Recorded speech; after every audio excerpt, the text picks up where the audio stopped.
this what you wanted? Just to get at me? You...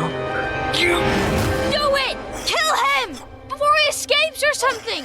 No, I don't think I will. Man, I love the show Invincible, but does anybody else, by season 3, have a love and hate relationship with Mark? Time and time again, you fought all kinds of villains, all kinds of monsters. When does the experience level go up a bit? Because as I'm watching more and more, I love this character, but good lord, he's freaking stupid. I know this is par for the course because, you know, he doesn't have experience. Yes, he does. He's learning a lot of the stuff on his own. He has this good moral compass, but of course he's deeply flawed, which is a good thing. We see him being introspective about that, but he's also a gigantic hypocrite. For the majority of this season, Mark Grayson was pissing me off. It's amazing how we can go from one scene of feeling really bad for him, cheering for him, and being all like, yes, Mark, get it. While in the next scene, we're like, who are you helping right now? You see things one way and you won't make room for any other viewpoint. You threaten people who disagree with you. I don't threaten.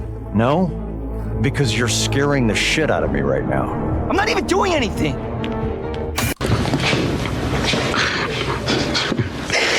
Really? look, I wanted to excuse this scene because I just thought that Baby Bear over here was affected by the venom. See it leaking out?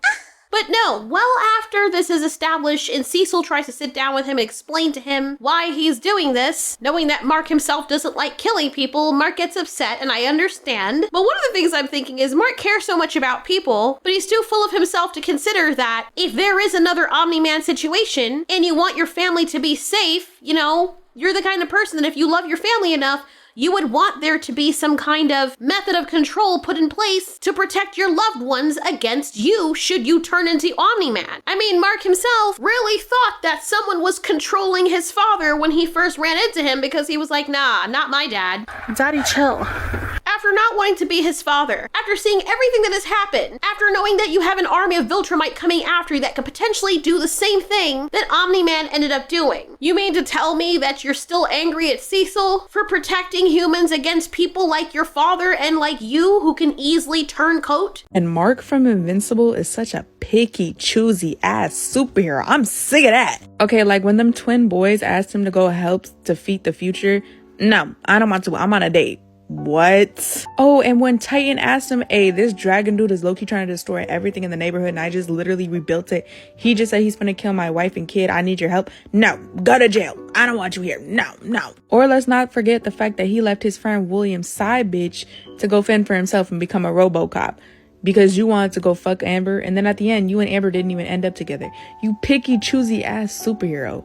Like, you don't know who you want to save. Just stop. Like, you really are your dad. Oh, damn. And this man's steady just, like, disrespecting Cecil. No wonder why his ass put a chip in you. You need to calm the fuck down. It's funny because he has forgiveness for nobody except his daddy who beat him in. What? Then Mark has the nerve to be all like, oh no, I'm in trouble. Please. It's Cecil! I'm sorry, excuse me. I need you, Cecil! Well, who? He has the nerve to be calling out for Cecil's help, and then has the nerve later when he sees Cecil helping him to be all like, I'm losing everything. I just can't get a break. Why is nobody helping? Mark, we're here to help. Here, we'll take care of Eve back at the facility. Get away from us, heathen. What? I'm just trying to help you out, man. We don't want your help, monster. What the fuck is wrong with you, bro? If you ever come near my family again, I will kill you. I need you, Cecil! Cecil patched me up and kept me from dying completely and fixed up Eve, and I'm using his facilities and stuff. And if it weren't for him, I would have trained to get as strong, and humans would be sitting ducks because I can't take care of stuff all by myself no matter what I think. But we're still on the same side. We're still trying to save lives. And we're still the good guys. So if you need someone to talk to, You're the last person I want to talk to right now. Come on, Mark. Dude. Thank you, Soups. Bro, you're really still that mad? Why? Because I turned a bad guy good?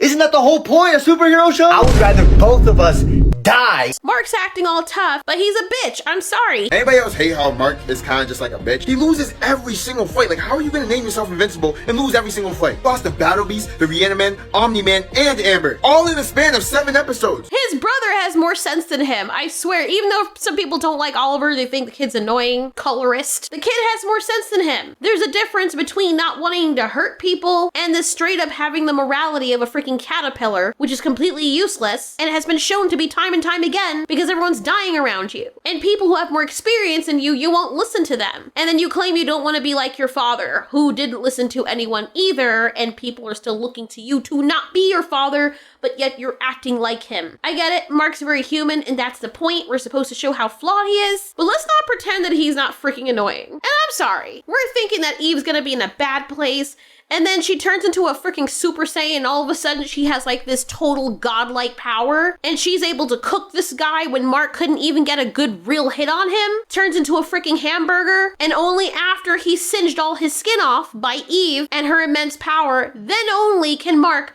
turn him into a total hamburger, completing the Viltrumite recipe. Like, where did this come from? Did Eve not have other situations where she was on death's door? Or when she was in a position that she believed that someone she loved would die? Now let me guess. They're gonna hide this power and it's only gonna come out when absolutely necessary, right? Because she was able to drop a Viltrumite with whatever she did, rearranging his atoms or at least trying to, and Mark worked so freaking hard. So at this point, her being able to do that means that she's now at the moment kind of sort of stronger than Mark. How? I will say she's a much better girlfriend. Redheads for the win again. I love this show so much. More so because of the philosophical elements of it. Like, you be watching the show and suddenly you have all these freaking questions. I think Conquest the Villain was a nice addition. And Mark going through what he did with his father is kind of poetic because it's almost like his father was preparing him for this very same fight.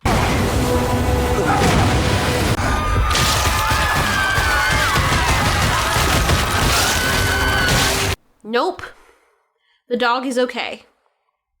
The dog is okay. The dog cries, but he's fine. Because I refuse to believe. Yeah, we're gonna skip past that because nothing happens. The dog is fine. He gets away and he finds a new loving home and he's completely fine. You're okay, puppy. You're just a good boy. Conquest. I don't even get a real name. Nobody cares. Oh, damn.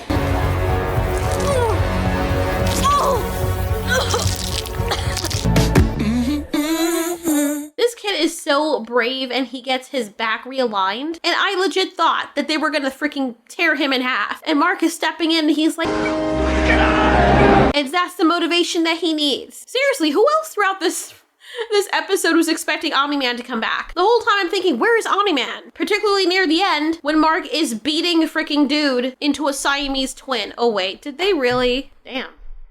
Grandpa is packing. And he's baking too, apparently. And he's backing. Okay, I'm stopping. Would you stop?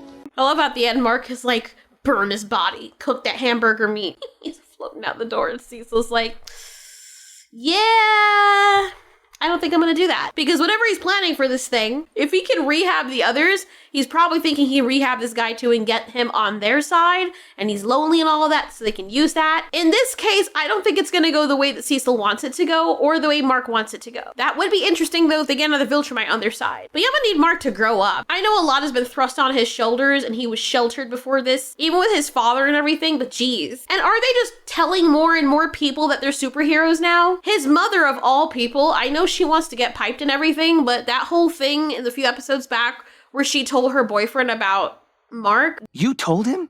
Mark. It's okay. I can keep a secret. I once sold a house to a famous rock star and never told a soul. Oh yeah? Who? Exactly.